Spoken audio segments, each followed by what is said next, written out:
नमस्कार, India live news में पेश है आज की बड़ी खबरें। कांग्रेस नेता नवजोत सिंह सिद्धू ने शुक्रवार को बताया कि उन्होंने पंजाब कांग्रेस अध्यक्ष पद से अपना इस्तीफा वापस ले लिया है। उन्होंने कहा, ये इस्तीफा निजी हित का नहीं बल्कि हर पंजाबी के हित का मामला था। गौरतलब है, सिद्धू ने सितंबर के आखिर में कांग्रेस अध्यक्षा सोनिया गांधी को पंजाब कांग्रेस अध्यक्ष पद से अपना इस्तीफा सौंपा था।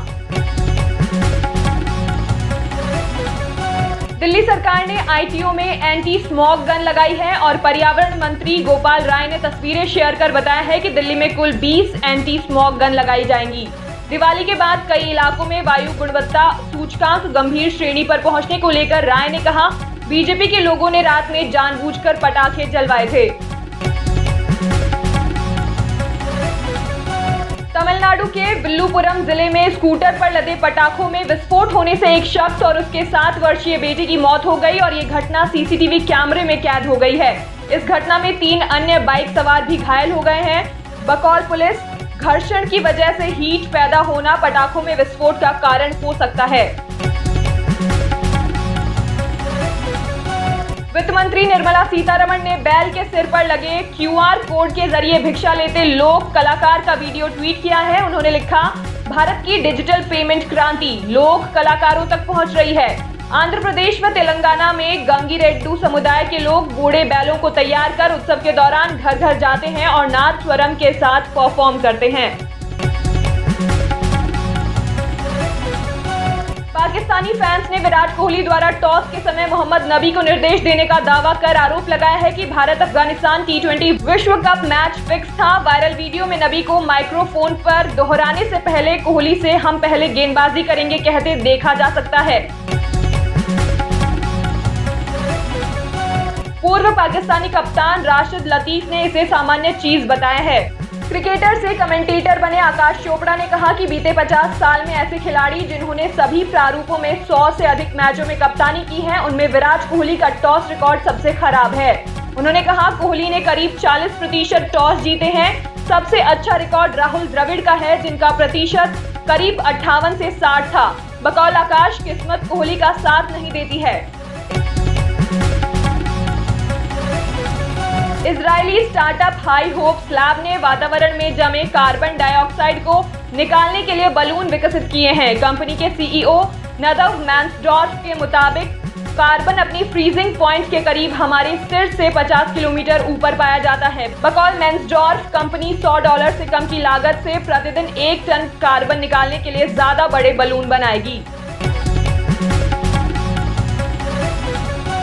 प्रधानमंत्री नरेंद्र मोदी द्वारा गुरुवार को दिवाली पर जम्मू कश्मीर के नौशेरा में मिलिट्री यूनिफॉर्म पहनने को लेकर कांग्रेस नेता दिग्विजय सिंह ने कहा, क्या कोई नागरिक गैर सैन्य व्यक्ति आर्मी यूनिफॉर्म पहन सकता है? क्या जनरल रावत या रक्षा मंत्री स्पष्ट करेंगे? गौरतलब है कि प्रधानमंत्री मोदी नौशेरा में सैनिकों के साथ दिवाली मनाने पहुंचे थे। कवि कुमार विश्वास ने दिवाली के बाद दिल्ली की वायु गुणवत्ता बिगड़ने के बीच कहा है, हर बात पर राजनीति, हर बात पर धर्म, जाति, वोट, एक दूसरे पर दोष। विश्वास ने कहा, कौन राह निकालेगा?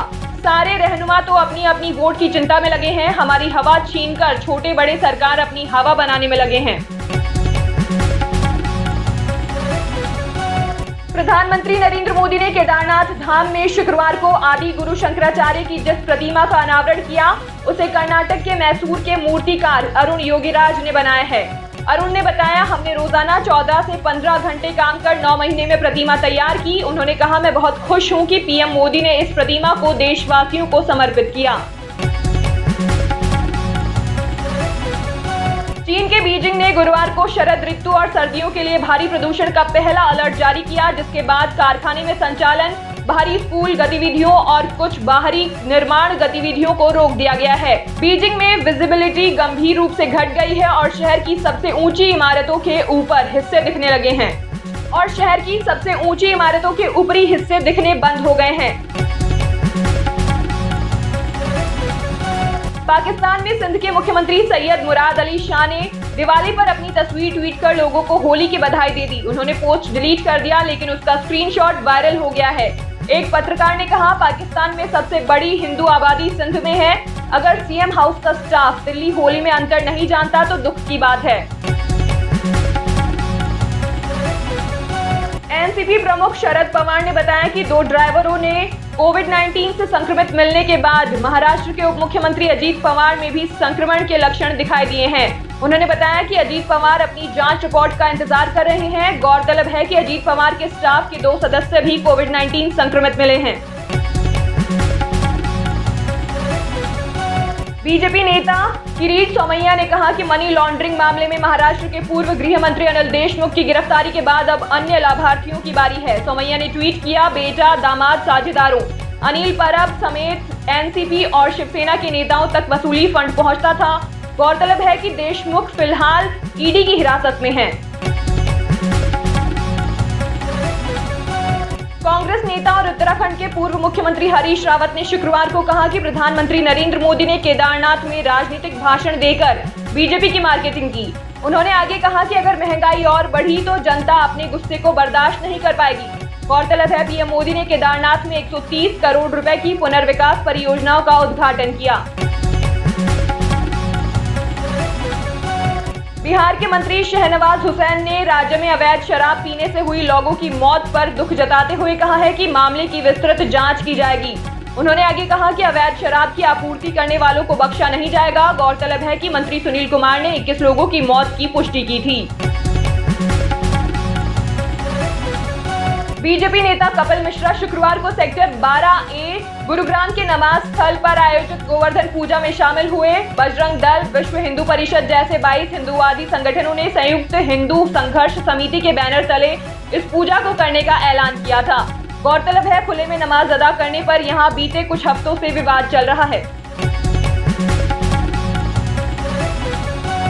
नाइजर के गृह मंत्री अलकाचे अलहाडा ने गुरुवार को बताया कि देश के दक्षिण पश्चिमी के एक सुदूर इलाके में बंदूकधारियों ने 69 लोगों की हत्या कर दी। उन्होंने कहा कि हमले में 15 लोग बच गए हैं। बतौर रिपोर्ट आईएस के एक स्थानीय सहयोगी से जुड़े आतंकवादियों ने इस क्षेत्र में इस साल सैकड़ों नागरिकों की हत्या की है।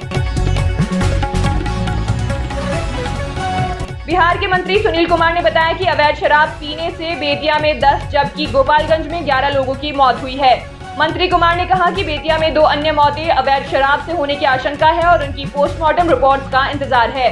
उन्होंने बताया कि अस्पताल में भर्ती लोगों की हालत स्थिर है। मुंबई क्रूज ड्रग्स केस में शाहरुख खान के बेटे आर्यन खान शुक्रवार को मुंबई में एनसीबी के सामने पेश हुए। बॉम्बे हाईकोर्ट ने आर्यन की जमानत मंजूर करते हुए उनके सामने हर शुक्रवार सुबह 11 बजे से दोपहर 2 बजे के बीच एजेंसी के सामने पेश होने की शर्त रखी थी।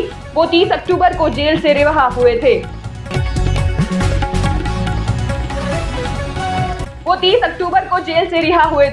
विराट कोहली के जन्मदिन पर शुक्रवार को उनकी पत्नी अभिनेत्री अनुष्का शर्मा ने इंस्टाग्राम पर लिखा है, मैं ऐसे किसी इंसान को नहीं जानती जो आपकी तरह अंधेरे से खुद को निकाल सके। उन्होंने लिखा, मैं जानती हूँ कि हम एक दूसरे से सोशल मीडिया पर बात करने वाले लोग नहीं हैं, लेकिन कभी कभी चिल्लाकर दुनिया को बताना चाहती हूँ कि आप कितने शानदार इंसान हैं।